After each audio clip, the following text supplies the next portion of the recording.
सुमन इंदौरी में लीजिए पड़ गया है थप्पड़। अब किसने किसको थप्पड़ मारा, I am sure that is the curiosity. तो चलिए इससे पर्दा हम उठा देते हैं। दरअसल तीर्थ ने अखिल को थप्पड़ मारा। ऑफ कोर्स उनकी हरकतें ऐसी रहती हैं कि थप्पड़ पड़ जाना चाहिए, लेकिन इसी थप्पड़ के साथ अब सीरियल में खुलने वाले हैं कुछ राज।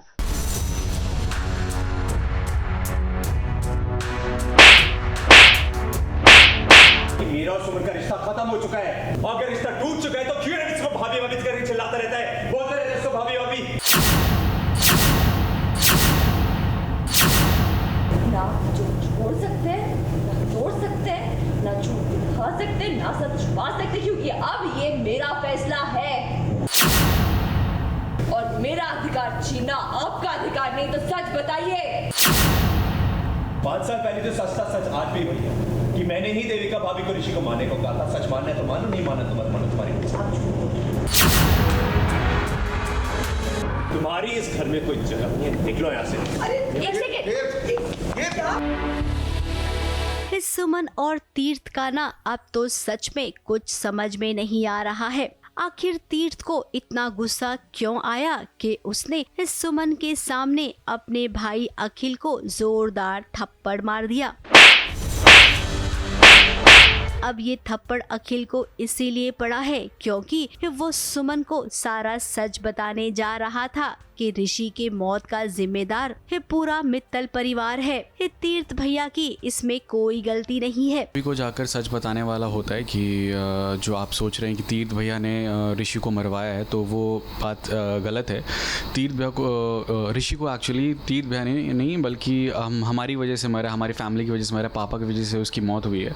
तो वो सच में जाकर आज बताने वाला होता हूँ तो भैया मुझे आकर रोकते हैं, मुझे थप्पड़ मारते, बिकॉज मैं मुझसे ये तीर्थ भैया की जो अभी ये हालत है वो देखी नहीं जा रही है। तो मुझे लगता है अब ये टाइम आ गया है कि तीर्थ भैया और सुमन भाभी को दोनों को साथ में हो जाना चाहिए, क्योंकि तीर्थ भैया की खुशी सुमन भाभी के साथ में ही है। तो अब मैं बस उनको जाता ही हूँ सच बताने के लिए, तीर्थ भैया आकर मुझे रोकते हैं और थप्पड़ मारते हैं। अब तीर्थ ने तो पहले से ही अपने परिवार वालों को बचाया है, यहाँ तक कि सुमन के साथ उसने 5 साल पहले अपना रिश्ता भी तोड़ दिया था। वो नहीं चाहता है कि सुमन को सच का पता चले, तो वहीं इस सुमन को कुछ तो पता चला है, बस वो सच की तह तक जाना चाहती है। अब तीर्थ पर सुमन का बस नहीं चलेगा। सुमन ने साफ साफ कह दिया है कि 5 साल पहले तुम्हें जो करना था वो तुमने किया, लेकिन अब मैं वो करूँगी जो मुझे करना है। ना झूठ दिखा सकते, ना सच छुपा सकते, क्योंकि ये मेरा फैसला है। तीर्थ चाहता है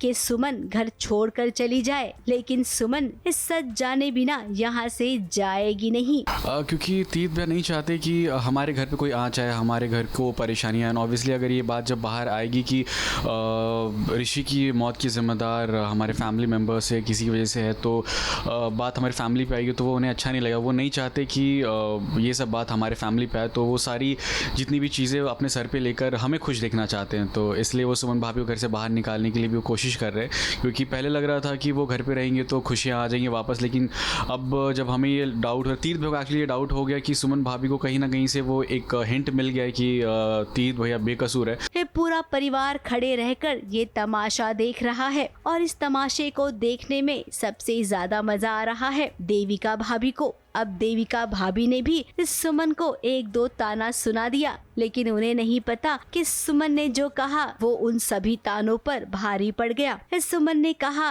कि गृह प्रवेश तो मेरा हुआ था, आप तो इस घर में केवल कलेश करवाती हैं।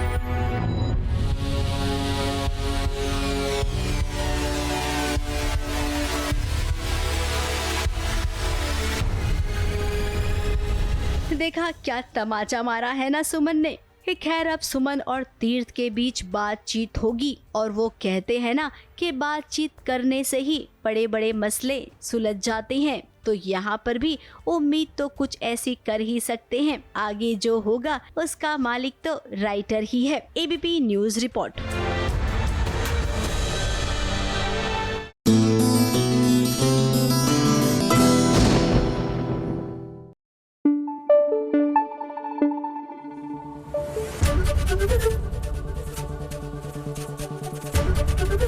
एबीपी न्यूज आपको रखे आगे।